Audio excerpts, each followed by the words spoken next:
各位同学好，我们在这里演示一下我们附送的工具的高级用法。我们在这里点击面具，你可以使用以文搜图，在这里可以输入图片的具体描述，比如说可以直接用中文一只红色的狗，真实，图片就生成了。在这里还有很多面具，每个面具我们都内置了指令，例如文案写手，你可以让它帮你写一篇文案。在这里你可以把发送键改成 Enter 键，会更方便一下。给我写一个造船业的发展报告，技术创新、环保意识、智能化传播、全球传播市场。你还可以续写，帮我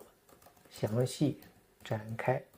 写第4点，它就会详细的展开写全球传播市场的情况，比如中国的、韩国的、日本的，我们就不再一一读了。好，我们再来看面具里面的简历写手，我们在这里已经内置了指令，帮我写一个 RT 行业的简历，掌握技能、各种工具、工作经历、某某科技公司、工程师、某某软件公司、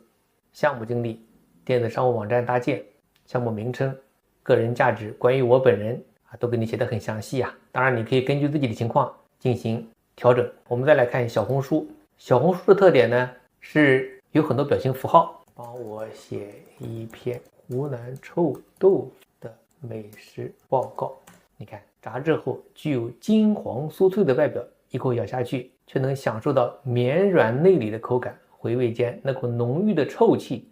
包围着你的味蕾，仿佛一瞬间将你带入一个独特的美食天堂。再搞第2段，插上一张蘸料淋在臭豆腐上的照片，让你欲罢不能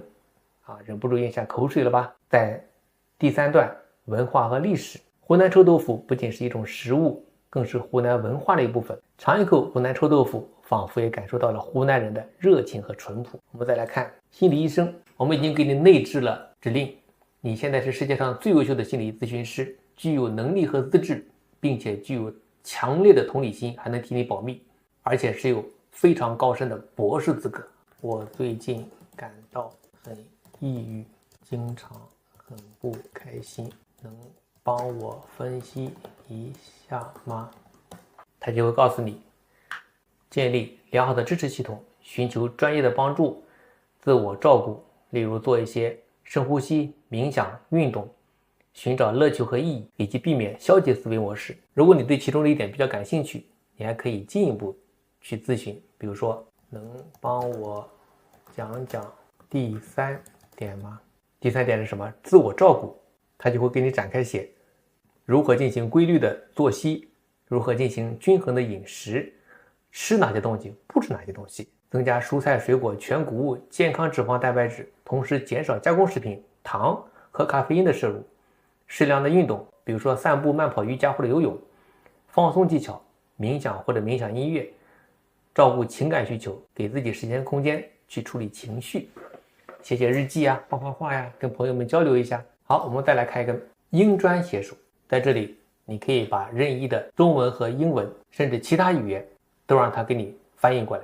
而且翻译的非常准确。请把这段话翻译成德语，很快